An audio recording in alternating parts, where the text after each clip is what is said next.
ठंड में गरीब बहू को मिला अंडरग्राउंड ससुराल। दिसंबर की सुबह कोहरा इतना घना है जैसे आसमान जमीन पर उतर आया हो। एक टूटे फूटे कच्चे मकान के आंगन में नैना बैठी है। तभी उसकी माँ विमला घर के अंदर से एक पुरानी ऊनी शॉल लेकर आती है और नैना को उड़ा देती है। ले लाडो, इसे कसकर लपेट ले, आज तो हवा हड्डियों में घुस रही है। अब तो तू कुछ ही दिन की मेहमान है हमारे घर की, फिर यहाँ से चली जाएगी। माँ बहुत ठंड है, मुझे डर लग रहा है, पता नहीं ससुराल वाले कैसे होंगे, उनका घर कैसा होगा। तो चिंता मत कर बेटी, मैंने बिचौलिए से पक्का पता किया है, लड़का हीरा है और उनका घर तो बहुत गहराई में बना है। वहाँ न हवा लगती है न ठंड, सुना है वहाँ तो बिना रजाई के भी गर्मी लगती है। गहराई में? इसका मतलब उनका घर जरूर किसी खूबसूरत घाटी में होगा, पहाड़ों के नीचे, जहाँ ठंडी हवाएं नहीं पहुँचती। तब तो माँ वो जगह बहुत सुंदर होगी, मैं वहाँ खूब पेड़ पौधे लगाऊंगी। हाँ हाँ, जो करना हो करना, हाँ बस याद रखना वो गरीब जरूर है पर दिल के साफ है, कभी उनकी गरीबी का मजाक मत उड़ाना। अरे माँ, आप क्यों चिंता करती हैं? आपने ये बातें मुझे रटाई नहीं, बल्कि ये संस्कार मेरी रगों में उतार दिए हैं। मैंने गांठ बांध लिया है कि ससुराल में बड़ों का आदर करना है, हर काम को सेवा समझकर करना है और कभी किसी काम के लिए मना नहीं करना है। और मजाक उड़ाना तो दूर, मैं तो वहाँ सबको इतना प्यार दूंगी कि वो अपनी सगी बेटी को भी भूल जाएंगे। आप देख लेना, आपकी नैना वहाँ सबकी लाडली बनकर रहेगी। माँ हूँ ना, इसीलिए बार बार समझाती हूँ, बेटी तो माँ की परछाई होती है। कल को अगर तुझसे अनजाने में भी कोई चूक हुई तो दुनिया तुझे नहीं, मेरी परवरिश को ताना मारेगी। और एक माँ सब कुछ सह सकती है पर अपनी परवरिश पर उंगली उठते नहीं देख सकती। ये सुनकर नैना रोने लगती है। विमला उसे चुप कराती है। अरे रो मत पगली, और वैसे मेरा दिल जानता है कि तू हीरा है, जहाँ जाएगी अपनी चमक ही बिखेरेगी। बस मेरी एक बात हमेशा अपने पल्लू से बांध कर रखना, जीवन में चाहे कैसा भी तूफान आए, तू कभी कमजोर मत पड़ना। हालात कैसे भी हों, तू हारना मत मेरी बच्ची, कभी हारना मत, तेरा हौसला ही मेरी जीत है। समय बीतता है और नैना की शादी हो जाती है। नैना शादी के जोड़े में अपने पति रवि के साथ जंगल की तरफ जा रही है। सूरज डूब रहा है और कोहरा छाता जा रहा है। रवि जी प्लीज रुकिए, हम कहाँ जा रहे हैं? माँ ने कहा था आपका घर गहराई में है, पर यहाँ तो दूर दूर तक कोई आबादी नहीं है, जंगल और जानवर हैं। मुझे बहुत डर लग रहा है, क्या हम रास्ता भटक गए हैं? नहीं नैना, हम भटके नहीं हैं, हम शॉर्टकट से जा रहे हैं। और मैंने कहा था ना, हम गांव वालों से थोड़ा अलग रहते हैं, बस पहुंचने ही वाले हैं, हिम्मत रखो। और हाँ, डरने की कोई जरूरत नहीं है। हे भगवान, ये आदमी मुझे कहाँ ले जा रहा है? कहीं ये कोई डाकू तो नहीं, या मुझे जंगल में मारकर फेंकने लाया है? माँ तुमने तो कहा था परिवार सीधा साधा है, लेकिन मुझे तो कुछ और ही लग रहा है। चलते चलते रवि और नैना जंगल के बीचों बीच एक विशाल सूखे और डरावने बरगद के पेड़ के पास रुकते हैं। उस पेड़ की जड़ें सांपों की तरह जमीन पर फैली हुई हैं। रवि नैना का हाथ छोड़ता है और पेड़ की जड़ों के बीच जमा सूखे हुए पत्तों के एक बड़े से ढेर को हाथों से हटाने लगता है। नैना हैरान रह जाती है, उसे कुछ समझ में नहीं आता। पत्ते हटते ही नीचे लकड़ी का एक पुराना दरवाजा दिखाई देता है। लो नैना, आ गया मेरा घर। ये क्या है? रवि जी आप होश में तो हैं? ये घर है या कब्र? ये तो जमीन के अंदर है। मुझे घर जाना है, मुझे नहीं जाना इसके अंदर। नैना भागने ही वाली होती है कि तभी उस काले गड्ढे के अंदर से एक रोशनी ऊपर की तरफ आती है। सीढ़ियों से शांति देवी, रवि की माँ, ऊपर आती है। बहू आ गई तू, कब से हम तेरा ही इंतजार कर रहे थे। अब जल्दी से चल अंदर, नहीं तो सर्दी लग जाएगी। देख नहीं रही कितनी ठंडी हवा चल रही है। माँ जी आप इसके अंदर? हाँ बहू, अब नीचे चल, नहीं तो तू पहले दिन ही बीमार हो जाएगी। अरे चलो नैना, सब इंतजार कर रहे हैं तुम्हारा, अब यही हमारी दुनिया है। नैना घबराते हुए नीचे जाती है, उसके साथ रवि भी जाता है और फिर शांति देवी भी। नीचे का नजारा और भी हैरान कर देने वाला था। दीवारों से पेड़ की मोटी मोटी जड़ें निकल रही थी। सामने ही पूरा परिवार खड़ा था। नैना ये सब देखकर बहुत डर गई थी। ले बहू, हो गया तेरा गृह प्रवेश। यही है हमारा आशियाना, यही है हमारा अंडरग्राउंड घर, हम यही रहते हैं। माँ जी, यहाँ तो हवा भी नहीं आ रही, मेरा दम घुट रहा है। ये जड़ें, ऐसा लग रहा है ये मुझे जकड़ लेंगी। देख रही है पिंकी, आते ही नखरे शुरू। अरे ओ महारानी, ये बुर्ज खलीफा नहीं है, अंडरग्राउंड घर है। यहाँ हवा ऐसे ही आती है, आदत डाल ले वरना दम तो घुटेगा ही। चुप कर मोहिनी, बेचारी नई है, डर गई होगी। हाँ हाँ, तुम तो बस देवरानी की ही साइड लो, हम तो जैसे अमरीश पुरी हैं इस घर के। रवि जी प्लीज मुझे ऊपर ले चलिए, मुझे यहाँ बहुत डर लग रहा है, ऐसा लग रहा है जैसे मैं किसी कब्र में आ गई हूँ। खबरदार, जो कब्र शब्द बोला, ये घर है हमारा, तुझे यही रहना है, चाहे हंस के रहे या रो के। पिंकी, इसे इसका कोना दिखा दे जहाँ ये रहेगी। रात का समय है, घर में सब सो चुके हैं, बस नैना ही जाग रही है। उसे नींद नहीं आ रही है, तभी उसके ऊपर कुछ मिट्टी गिरती है और वो चिल्ला पड़ती है। रवि जी उठिए, छत गिर रही है, हम मर जाएंगे, हम दब जाएंगे, जल्दी उठिए, ये छत गिरने वाली है। क्या हुआ नैना, चिल्ला क्यों रही हो? सुनिए, ऊपर से मिट्टी गिर रही है, लगता है अब ये छत भी गिरने वाली है, हम यहीं दब कर मर जाएंगे। मुझे यहाँ नहीं मरना रवि जी, मुझे बहुत डर लग रहा है। नैना मेरी तरफ देखो, ये जंगल है, ऊपर शायद कोई जंगली जानवर चल रहा होगा, इसलिए थोड़ी बहुत मिट्टी झड़ गई है। और वैसे भी ये छत नहीं गिर सकती, हमने इसे मजबूती से बनाया है, हम यहाँ सुरक्षित हैं, तुम घबराओ मत। पर अगर बारिश हुई और मिट्टी धंस गई तो हम तो जिंदा दफन हो जाएंगे ना। अरे मैं हूं ना, मैं तुम्हें कुछ नहीं होने दूंगा, अब सो जाओ, सुबह जल्दी उठना है। यह कहकर रवि सो जाता है। हे भगवान, मैंने तो सोचा था कि ससुराल में अच्छे से रहूंगी, लेकिन यहाँ तो सब कुछ उल्टा पुल्टा हो रहा है। घर देखो कैसा है। भगवान अब तू ही मुझे बचा, मुझे तो डर लग रहा है। सुबह हो चुकी है, नैना अभी तक सो रही है। तभी मोहिनी और पिंकी उसके पास आती है। मोहिनी के हाथ में एक खाली बाल्टी है। उठ जाओ कुंभकर्ण की छोटी बहन, ये तेरा मायका नहीं है जहाँ तेरी माँ तेरे लिए चाय नाश्ता लेकर आएगी। यहाँ सब कुछ खुद लाना पड़ता है। अब जल्दी उठ और पानी लेकर आ, घर में पानी नहीं है। मोहिनी की आवाज सुनकर नैना उठ जाती है। भाभी अभी तो अंधेरा है और बाहर बहुत ठंड होगी।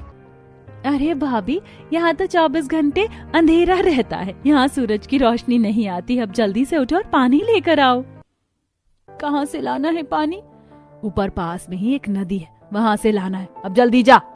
नैना बेमन से शॉल लपेटकर बाल्टी उठाती है और सीढ़ियां चढ़कर ऊपर जाती है। जैसे वो बाहर निकलती है, वो ठंड से कांप उठती है।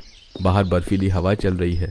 नैना कांपते हुए नदी के पास जाती है। जैसे ही वो पानी में हाथ डालती है, उसका हाथ सुन्न हो जाता है। हाय माँ, ये पानी तो बहुत ही ठंडा है, इसमें तो मेरे हाथ सुनने पड़ गए। नैना बड़ी मुश्किल से बाल्टी में पानी भरती है और फिर वापस लौटती है।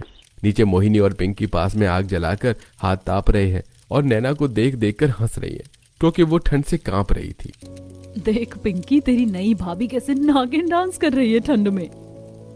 अरे पानी जल्दी जल्दी ला, बस एक बाल्टी थोड़ी लाना है, और भी पानी लाना है। और सुन, इसके बाद मेरे और माँ जी के कपड़े भी धोने हैं इसी ठंडे पानी से, और घर के जूठे बर्तन भी बाकी हैं अभी धुलने के लिए। ये सब तुझे ही करना है।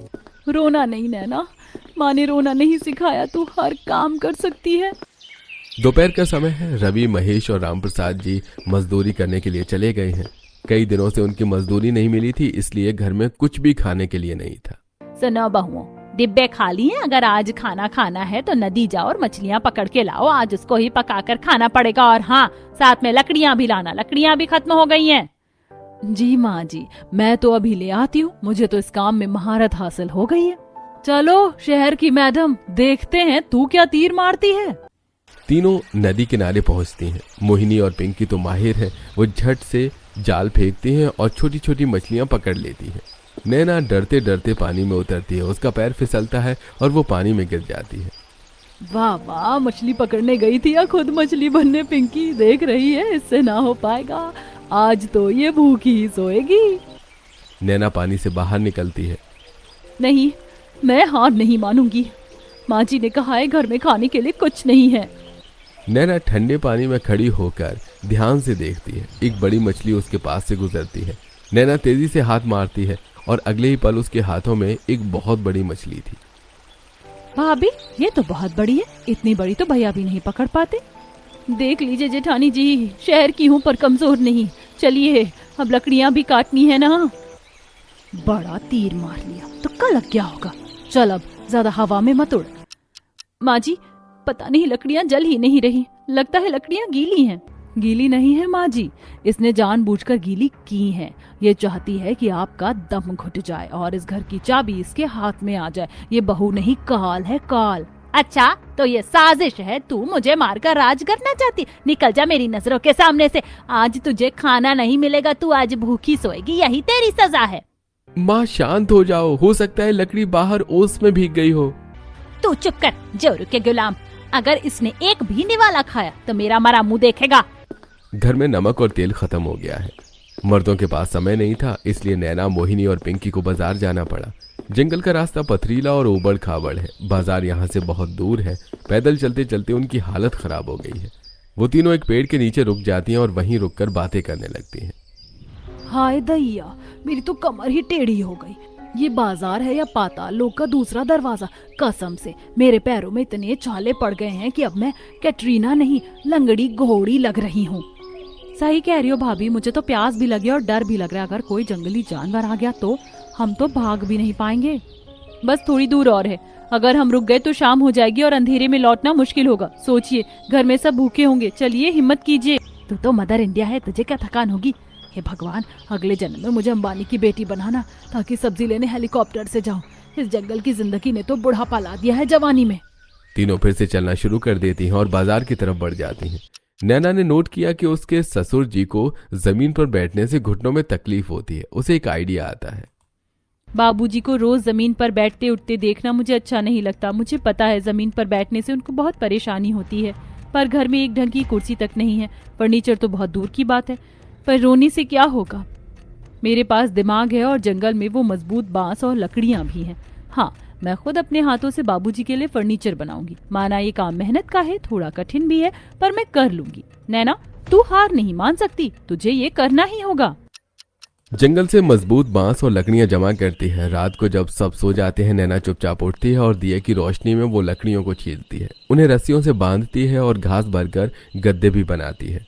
सुबह होती है, घर वाले जागते हैं। सभी घर वाले हैरान रह जाते हैं क्योंकि घर के बीच में एक सुंदर सा बांस का सोफा और एक टेबल रखी थी। अरे भाई, ये क्या चमत्कार है। हम जंगल में हैं या किसी फर्नीचर शोरूम में? ये किसने किया? बाबूजी, ये नैना ने किया है। रात भर जागकर बना रही थी, मैंने उसे देखा था। वाह बहू, तू तो साक्षात विश्वकर्मा निकली। आहा, क्या आराम है। बरसों बाद कमर सीधी करके बैठा हूं। जीती रहो बेटी। देख रही है, बड़ा मक्खन लगा रही है बुढ़े को। 4 लकड़ियां क्या जोड़ दी, महारानी बन गई। ये सोफा कमर चिड़िया का घोंसला ज्यादा लग रहा है। सही कहा भाभी, छोटी भाभी तो अब अपने आप को बहुत ज्यादा अच्छा दिखाना चाह रही हैं। अंडरग्राउंड होने की वजह से घर में हमेशा गीली मिट्टी और सीलन की अजीब सी बदबू रहती थी, जिससे घर वालों को थोड़ी परेशानी होती थी। उफ, घर की इस सीलन और अजीब सी बदबू से सबका जीना मुहाल हो गया है। सासू माँ और बाबूजी कुछ कहते नहीं है, पर उनके चेहरे पर परेशानी साफ दिखती है। लेकिन हाथ पर हाथ धरे बैठने से तो काम नहीं चलेगा। हाँ, मेरे पास एक आइडिया है, ये सही रहेगा। चल नैना, कमर कस ले, अब जंगल जाना ही होगा। एक बार वो चीजें मिल जाएं, फिर देखना कुछ ही दिनों में ये घर की बदबू से नहीं, खुशबू से महकेगा। नैना जंगल से रात की रानी और जंगली चमेली की एक बेल जड़ समेत उखाड़ लाती है। वो उसे घर में लगाती है। कुछ ही दिनों बाद बेल बड़ी होकर दीवार पर चढ़ जाती है और उसमें फूल खिल जाते हैं और फूलों की खुशबू पूरे घर में फैल जाती है और घर महक उठता है। अरे वाह, आज घर में ये इत्र किसने छिड़का है? ओहो, बड़ी प्यारी खुशबू आ रही है। हाँ, वो सीलन की बदबू तो गायब ही हो गई। माँ जी, वो मैंने फूलों की बेल लगाई थी। मान गई बहू, तूने तो इस जगह को जन्नत बना दिया। अब यहाँ सांस लेने में घबराहट नहीं, सुकून मिलता है। बाहर जंगल में भयानक बर्फीला तूफान आया है, लेकिन जमीन के नीचे माहौल एकदम अलग है। घर के बीच में अलाव जल रहा है। नैना ने दिन भर मेहनत करके जंगल से शकरकंद जमा किए थे, जो अब आग में भुन रहे हैं। पूरा परिवार आग के चारों तरफ गोला बनाकर बैठे हैं और हाथ ताप रहे हैं। लीजिए माँ जी, फूंक फूंक कर खाइएगा, बहुत गर्म है। तो भी खा ले बहू, दिन भर जंगल में भटकती रही थी इसके लिए। हुई माँ, मैं जल गई, पर है बड़ा मीठा। कसम से बाहर वो अमीर लोग ठंड में ठिठुर रहे होंगे और हम यहाँ मजे से पिकनिक मना रहे हैं। माँ ने सही कहा था, ये घर गहराई में है, यहाँ ठंड नहीं लगती। बाहर मौत नाच रही है, पर हम यहाँ सुरक्षित हैं। शायद ये जगह इतनी भी बुरी नहीं है। दोपहर का समय है। मोहिनी, पिंकी और नैना लकड़ियां बीनने जंगल जा रही हैं। मोहिनी और पिंकी आगे आगे चल रही है, जबकि नैना पीछे लकड़ी का गट्ठर सिर पर रखे आ रही है। हाय दैया, इस जंगल ने तो मेरे पैरों की पेडिक्योर की वाट लगा दी। देख रही है मेरे कोमल पैर कैसे पत्थर जैसे हो गए। अगर मेरी शादी शहर में हुई होती ना तो मैं आज जिम में होती, यहाँ लकड़ियाँ नहीं बीन रही होती। सही कह रही हो भाभी, हमारी किस्मत ही फूटी है। तभी झाड़ियों के पीछे से एक भयानक आवाज आती है। तीनों के कदम रुक जाते हैं। सामने झाड़ियां हिलती हैं और एक विशाल जंगली भालू निकलकर खड़ा हो जाता है। मोहिनी और पिंकी उसे देखकर डर जाती हैं। भालू बचाओ, कोई तो बचाओ। भालू उनकी चीख सुनकर और भड़क जाता है और उनकी तरफ बढ़ने लगता है। मम्मी, भालू, पिंकी भागिए, हमें कच्चा चबा जाएगा। भाभी, पिंकी भागना मत, अगर भागे तो वो नहीं छोड़ेगा, वहीं खड़े रहो। भालू उनके एकदम करीब आ चुका था। जमीन पर लेट जाओ जल्दी और अपनी सांस रोक लो, बिल्कुल हिलना मत। क्या तो हमें मरवाना चाहते हैं? सांस रोक लेंगे तो वैसे ही मर जाएंगे। जेठानी जी प्लीज भरोसा रखिए, भालू मरी हुई शिकार को नहीं खा सकता, लेट जाइए। तीनों तुरंत जमीन पर पेट के बल लेट जाते हैं। नैना अपनी सांस रोक लेती है। मोहिनी और पिंकी भी आंखें बंद करके सांस रोक लेती हैं। भालू उनके पास आता है और उनको सूंघता है। उसे लगता है ये लाशें हैं। वो गुर्राता है और फिर जंगल की तरफ चला जाता है। चला गया, उठ जाइए। मोहिनी और पिंकी हड़बड़ा कर उठती हैं। मोहिनी नैना को देखती है और फिर फूट फूट कर रोने लगती है। मेरी जान बच गई नैना, आज अगर तू नहीं होती तो वो भालू मेरा नाश्ता बना लेता। मुझे माफ कर दे मेरी बहन, मैंने तुझे कितना सताया और तूने आज सावित्री बनकर यमराज से मेरी जान बचा ली। सॉरी भाभी, आप सच में बहुत होशियार हो, मैंने भी आपको बहुत परेशान किया था। अरे बस बस, अब रोना बंद कीजिए। हम परिवार हैं, एक दूसरे को नहीं बचाएंगे तो कौन बचाएगा। अगली सुबह माहौल पूरी तरह बदल चुका है। नैना आदत के अनुसार बाल्टी उठाकर ऊपर बाहर जाने लगती है। तभी मोहिनी दौड़कर आती है और उसके हाथ से बाल्टी छीन लेती है। अरे ओ देवरानी जी, कहाँ चली? ला बाल्टी मुझे दे, तेरे हाथ बहुत कोमल है, कहीं छाले पड़ गए तो मैं ले आती हूँ पानी, मेरा तो रोज का काम है, तू यहीं रह। पर भाभी, पर कुछ नहीं, तू बैठ और आराम कर। दोपहर का समय है। पिंकी नैना के बालों में तेल लगा रही है। भाभी, आपके बाल कितने अच्छे हैं, एकदम रेशम जैसे। वैसे भाभी, कल जब भालू आया था तो मोहिनी भाभी की शक्ल दिखी थी, ऐसा लग रहा था जैसे बिना मेकअप के भूत देख लिया हो। तभी वहां पर मोहिनी आती है। अच्छा जी, और तू तो ऐसे कांप रही थी जैसे वाइब्रेटर मोड पर फोन हो। वैसे नैना, सासू माँ को मत बताना, वरना वो कहेंगी भालू को भी घर ले आती, घर की रखवाली करता। रात का समय है। पूरा परिवार जमीन पर बैठकर खाना खा रहा है। नैना ने आज बहुत स्वादिष्ट सब्जी बनाई है। बाबूजी, वो मुझे आपसे एक बात पूछनी थी, अगर आप बुरा ना माने तो। पूछ बिटिया, इस घर में तुझे अब इजाजत लेने की जरूरत नहीं है।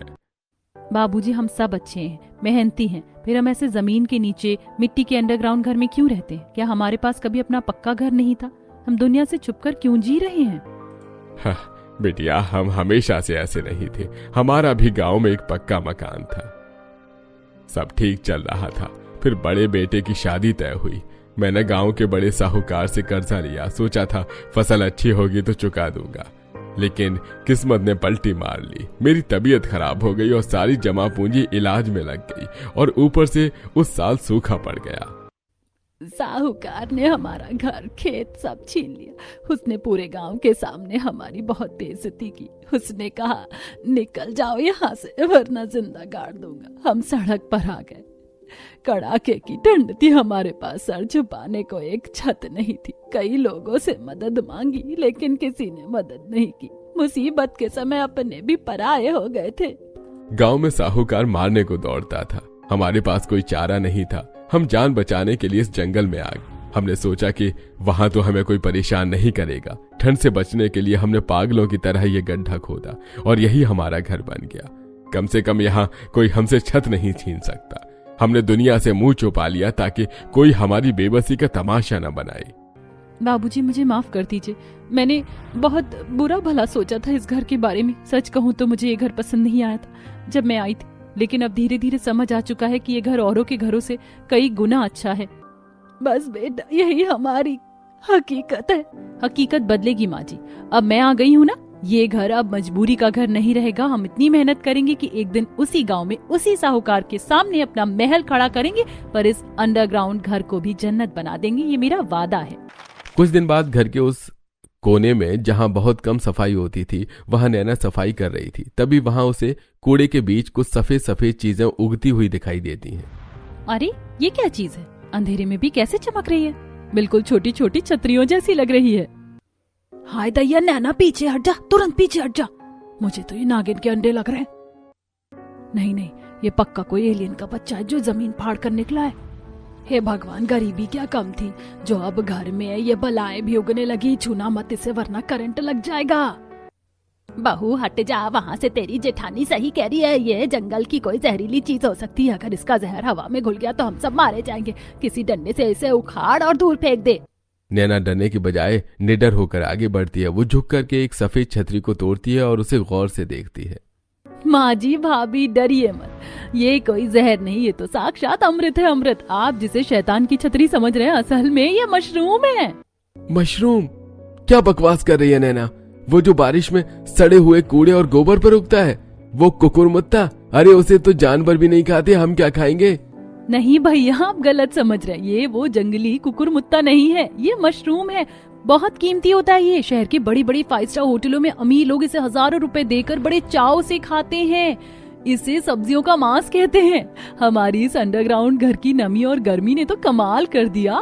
इसने बिना मेहनत के ही हमारे लिए खजाना उगा दिया है। हजारों रुपए? सच में? लेकिन इसका हम करेंगे क्या नैना? व्यापार करेंगे रवि बाबू। अब हम गरीबी का रोना नहीं रोएंगे। हम इस पूरे कमरे में से उगाएंगे और आप लोग शहर जाकर इसे बेचेंगे। जिसे हम सीलन और गंदगी समझ रहे थे, वही अब हमें लखपति बनाएगा। देखिएगा माँ जी, ये नन्ही सी सफेद छतरी बहुत जल्द हमारी किस्मत की छतरी खोल देगी। हमारे बुरे दिन अब खत्म। नैना का आइडिया काम कर गया है। अब घर का नजारा बदल चुका है। शांति देवी, मोहिनी और पिंकी सब मिलकर और मशरूम उगाने की कोशिश कर रही हैं। देख रही है पिंकी, अब हम बड़े लोग बन गए हैं। देख, मशरूम उगा रहे हैं। मैंने तो सोच लिया है जब हमारे पास पैसे आएंगे तो सबसे पहले मैं तो बहुत सारा मेकअप खरीदूंगी। देख नहीं रही मेरा चेहरा कितना बदसूरत हो गया है। भाभी, तुम तो वैसे ही कोहिनूर हो, बस थोड़ी धूल जमी है, मेकअप की जरूरत नहीं है। भाभी, जब पैसे आएंगे ना तो ब्यूटी पार्लर भी खुलवा देंगे आपके लिए। बस अभी हाथ चलाओ। उधर रवि और महेश टोकरियों में ताजे मशरूम भरकर शहर जाने के लिए तैयार है। जाओ मेरे शेरों, घबराना मत, ईमानदारी से व्यापार करना। धीरे धीरे उनका मशरूम शहर के 5 स्टार होटल्स और अमीर घरों में मशहूर हो गया है। मांग इतनी बढ़ गई है कि पूरा अंडरग्राउंड घर अब सफेद मशरूमों से भरा पड़ा है। रवि और महेश, जो पहले पैदल जाते थे, आज एक सेकंड हैंड लोडिंग टेम्पो खरीद कर लाए हैं। ओहो, अब तो हमारी अपनी गाड़ी आ गई है। ये देवर जी, अगली बार मंडी जाओगे तो मुझे भी ले चलना। मैं खिड़की से हाथ बाहर निकाल के टाटा करूंगी ताकि जंगल के जानवर भी जल भुन जाएं। बिल्कुल भाभी, आप तो हमारी लकी चार्म हो। आप बैठोगी तो गाड़ी और तेज चलेगी। ये सब इस लक्ष्मी नैना के कारण हुआ है। इसने हमारे अंधेरे घर को रोशन कर दिया। आज हमने सारा कर्जा भी चुका दिया है। अब कोई साहूकार हमारी तरफ आंख उठाकर नहीं देख सकता। ये हम सबकी मेहनत है बाबूजी, मैंने बस रास्ता दिखाया। चले तो आप सब हैं, और हाँ, आगे भी हमें ऐसे ही मेहनत करना है और अपनी किस्मत को बदलना है।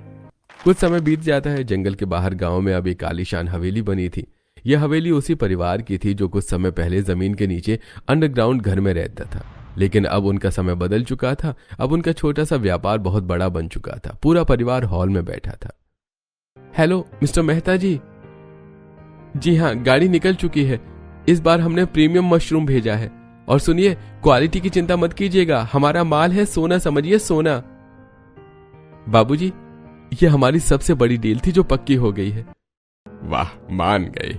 कभी सोचा नहीं था कि जिस जंगल में छुपकर जान बचाई थी, आज वही जंगल हमें राजा बना देगा। अरे ओ रामू, मेरा ऑरेंज जूस कहाँ रह गया? देख रही है पिंकी, मेरी स्किन कितनी ग्लो कर रही है। इसे कहते हैं अमीरी का ग्लो। जब मैं उस अंडरग्राउंड वाले घर में थी तो कोयला लगती थी, और अब इस एसी की हवा में हीरा बन गई हूँ। हीरा। भाभी, हीरा तो ठीक है, पर अपनी ये टूटी फूटी इंग्लिश तो सुधार लो। कल वेटर से सूप की जगह सोप मांग रही थी। वो तो इज्जत बच गई कि मैंने संभाल लिया। अरे तो क्या हुआ, बड़े लोगों की छोटी मोटी गलतियां माफ होती हैं।